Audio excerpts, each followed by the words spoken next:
Brought to you by the Every Dollar app. Start budgeting for free today. So I'm wondering if I'm able to purchase a car for my wife. We've been leasing to own for the 3 years, and upcoming December, we can purchase it for $19,000. Oh. The same car is valued at $23,000. Okay. So you've been leasing it for 3 years. What was it worth when you started? I'm just wondering how much it's depreciated. How much? No, how much was it worth? $28,000. Okay. And now it's worth 19, but you're saying you've seen it other places for 23. Is that what you're telling me? Yes, with the same mileage, the same year.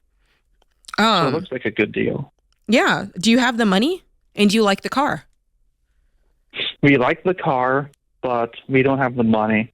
So we'd be getting a loan through my credit union. Oh.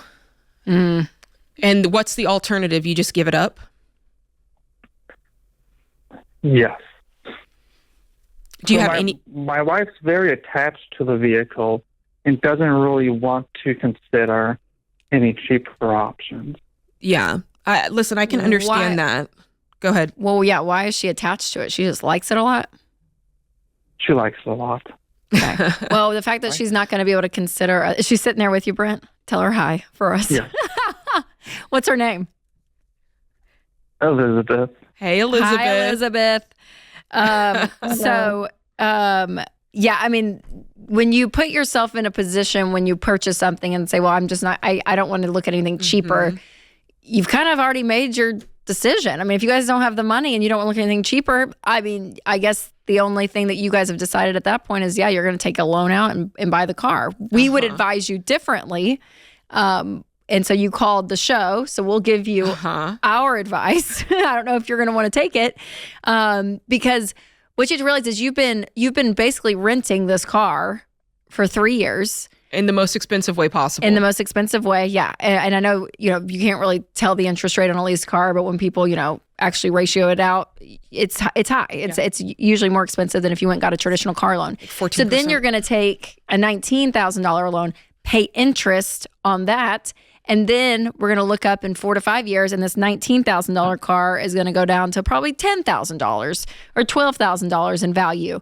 So when it comes to cars, it is one of the places that, financially speaking, it's kind of one of the dumbest debts you can get into from a financial perspective, because again, you're borrowing money and paying more on that borrowed money because of interest on an asset that's going down in value, versus like a house, a mortgage, right? You take out a mortgage, you do pay interest on that loan, but the value of that home is going up at the same time.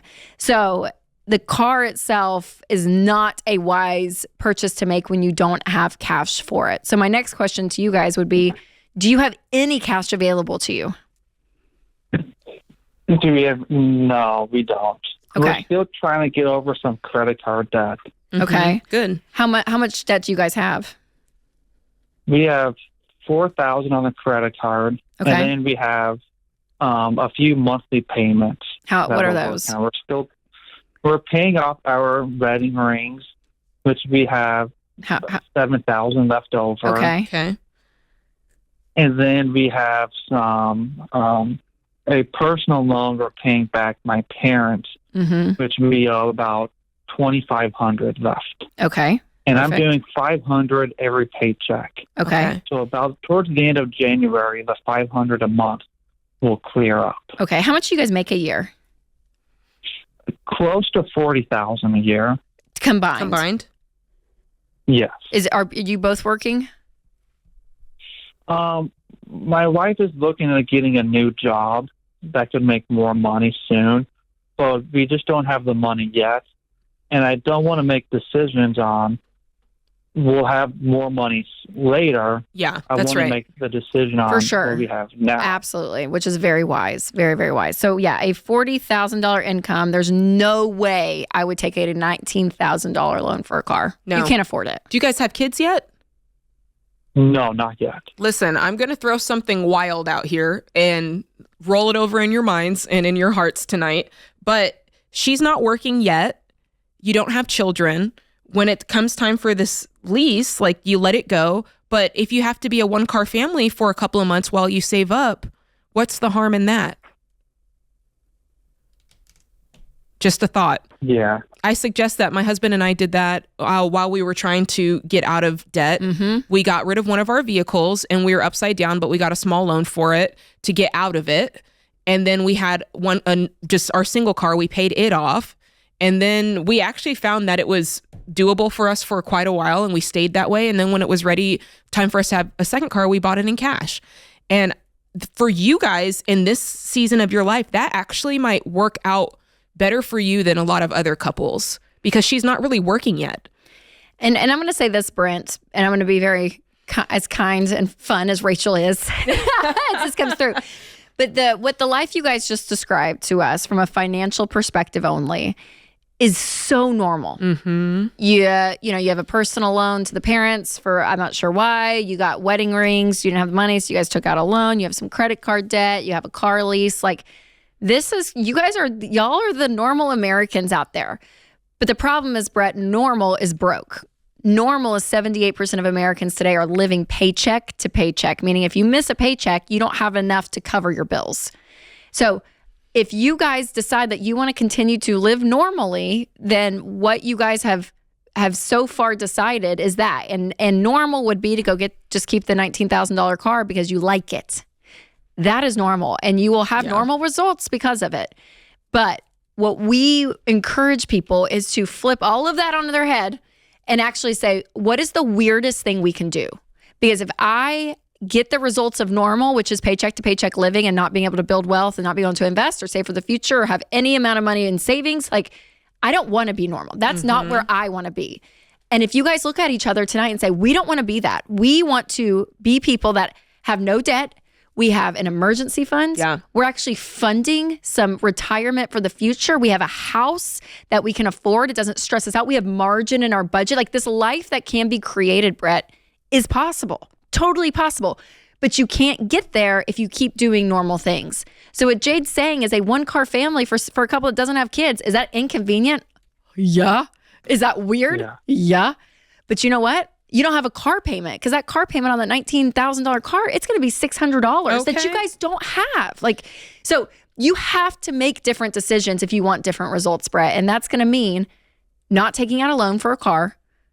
For you guys, the reality is a 1-car family. It's saying goodbye to my emotions, saying goodbye to what I want and what I love and all the things that got me to this place. And you put all that aside and you guys are like, we're adults. Yeah. We're adults. And we're going to make adult-like decisions, and we don't have the money. We can't afford this car. You can't afford this car, Brett. At $40,000, you can't afford half of your annual income going to the value of a car. Like that, it's not good. That's not wise. And I would be working like crazy to get your income up. And I would start working to get out of debt. I mean, you guys could get all this paid off. Your debt's not crazy. I mean, it's, $2,500, $4,000. Like, you guys can get this cleaned up really fast. If you just say, we're going to be weird and we're going to work 60 hours a week because we don't have kids and we're going to take side hustles. We're going to drive Uber, right? I mean, like, here's Brent. Let me put this in perspective. Here's a couple of interesting statistics about cars because I want you to never go and have a car payment again. Number one, Rachel just said 78% of the people living paycheck to paycheck, right? 85% of people who get a car take out a loan or a lease to get it. And I think that's a very interesting correlation. Almost everybody, which is almost the same percentage of people living paycheck to paycheck. Yep. And for most people, that car payment is about $525 a month, which is very close to where you guys were at. And if you invested that instead of give it to a car company, what would that be, Jay? Well, think about it. Most new car payments are over a term of 6 years. If you had listened to us and invested that money over the last 6 years, you'd have $85,000 instead of a car debt that's gone down in value. And so be weird, Brent. Be weird. Create your free every dollar budget today, the simplest way to budget for your life.